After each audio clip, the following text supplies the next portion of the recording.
സിന്ധു നദീതട സംസ്കാരത്തിന് 5000 വർഷം പഴക്കമെങ്കിൽ 65,000 വർഷങ്ങൾക്ക് മുൻപ് നമ്മുടെ ഉപഭൂഖണ്ഡത്തിൽ ജീവിച്ച ആദിമ ഇന്ത്യക്കാർ എന്ന് വിശേഷിപ്പിക്കാവുന്ന ആൻഡമാൻ നിക്കോബാർ ദ്വീപുകളിലെ ഒരു ഗോത്രം വംശനാശ ഭീഷണി നേരിടുകയാണെന്ന് പ്രമുഖ വംശഹത്യാ വിദഗ്ധർ.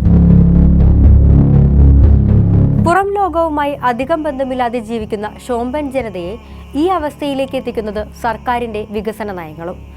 ഇന്ത്യയുടെ തെക്കേ അറ്റത്ത് സ്ഥിതി ചെയ്യുന്ന പരിസ്ഥിതിലോല പ്രദേശമായ ആൻഡമാൻ നിക്കോബാർ ദ്വീപിനെ ഇന്ത്യയുടെ ഹോങ്കോങ് ആക്കി മാറ്റുന്ന കേന്ദ്ര സർക്കാർ പദ്ധതി ഈ വർഷം ആരംഭിക്കുകയാണ്.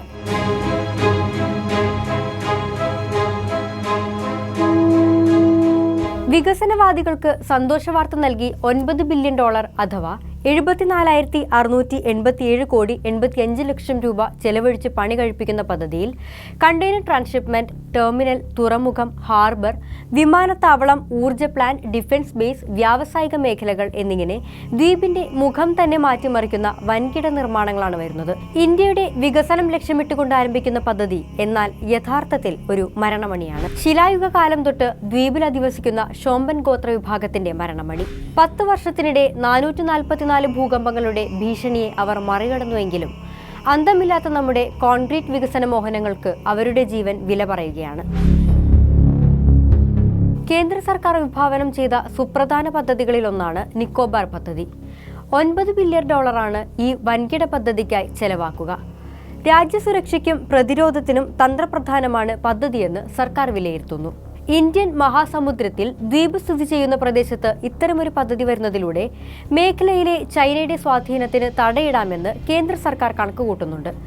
ലോകത്തെ ഏറ്റവും തിരക്കേറിയ സമുദ്രപാതയിലാണ് ഗ്രേറ്റ് നിക്കോബാറും ആൻഡമാൻ ദ്വീപും സ്ഥിതി ചെയ്യുന്നതെന്നത് എടുത്തു പറയേണ്ടതാണ്. ഇന്ത്യയുടെ വളർച്ചയിലെ സുപ്രധാന നാഴികകല്ലായിരിക്കും നിക്കോബാർ പദ്ധതി എന്നാണ് തുറമുഖ മന്ത്രി സർബാനന്ദ സോനോവാൽ മിന്റിനോട് പറഞ്ഞത്. പദ്ധതി യാഥാർത്ഥ്യമാകുന്നതോടെ ഇന്ത്യ സ്വയം പര്യാപ്തത കൈവരിക്കുമെന്ന് കേന്ദ്രമന്ത്രി വ്യക്തമാക്കി. വരുന്ന ഏതാനും മാസങ്ങൾക്കകം തന്നെ പദ്ധതിക്ക് ക്യാബിനറ്റിന്റെ അനുമതിയും ലഭിക്കും. ഈ വർഷം അവസാനിക്കുന്നതിന് മുൻപ് തന്നെ നിക്കോബാറിലെ ഗലാത്തിയ ബേയിൽ തുറമുഖ നിർമ്മാണം ആരംഭിക്കുകയും ചെയ്യും. ഇതിനോടകം തന്നെ പദ്ധതിക്കായി ദ്വീപിലെ 8.5 ലക്ഷം മരങ്ങൾ മുറിക്കാൻ പരിസ്ഥിതി മന്ത്രാലയം അനുമതി നൽകി കഴിഞ്ഞു. 2028 പദ്ധതി യാഥാർത്ഥ്യമാകുമെന്നാണ് കണക്കുകൂട്ടൽ. പദ്ധതി പ്രാബല്യത്തിൽ വന്നാൽ ഇന്ത്യയിലെ ഏറ്റവും പുരാതന ഗോത്ര വിഭാഗമായ ഷോമ്പൻ ജനത ഈ ഭൂമുഖത്തു നിന്ന് തന്നെ തുടച്ചു നീക്കപ്പെടുമെന്ന് ഉറപ്പാണ്.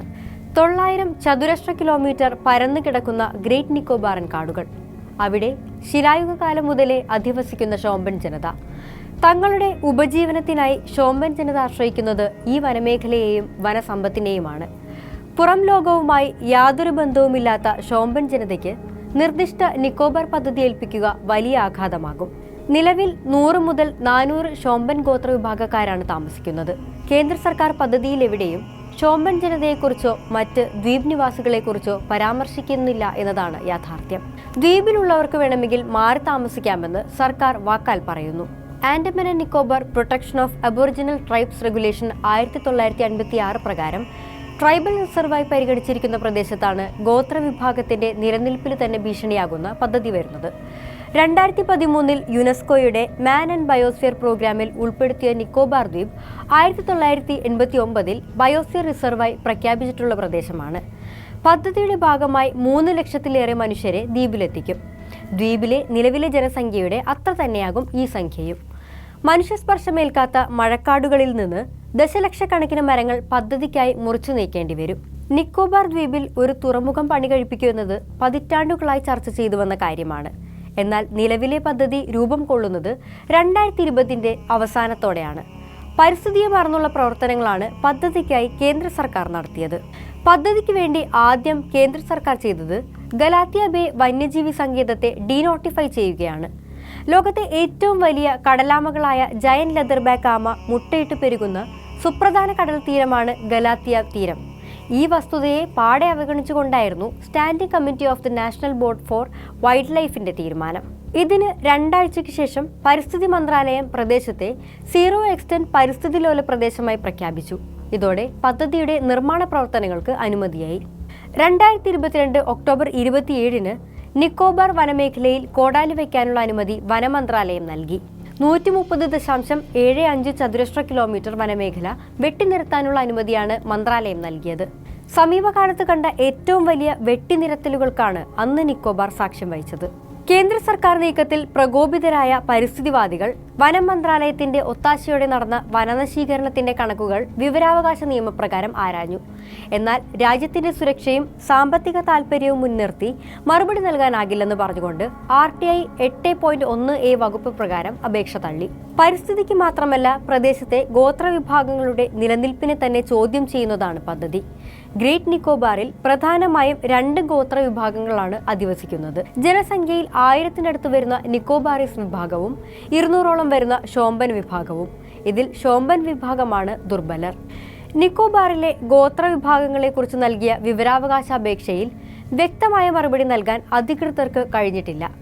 ഗോത്രവിഭാഗ മന്ത്രാലയത്തിന് അയച്ച അപേക്ഷ മന്ത്രാലയം നീതി ആയോഗിന് കൈമാറി. നീതി ആയോഗ് ഇത് ആഭ്യന്തര മന്ത്രാലയത്തിനും, ആഭ്യന്തര മന്ത്രാലയം ഇത് തിരിച്ച് ട്രൈബൽ അഫയേഴ്സ് മന്ത്രാലയത്തിനും കൈമാറി.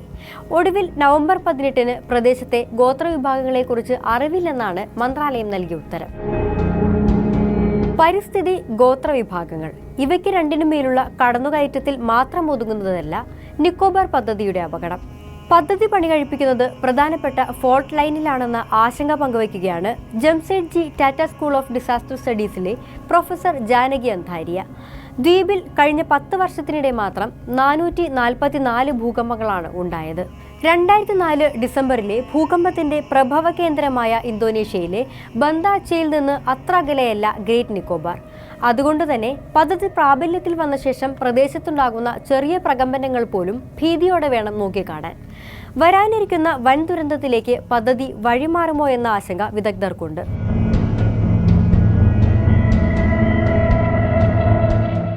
ഇന്ത്യൻ ജനാധിപത്യ ചരിത്രത്തിൽ ഷോമ്പൻ ജനത വോട്ട് ചെയ്തത് ആകെ ഒരു തവണ മാത്രം.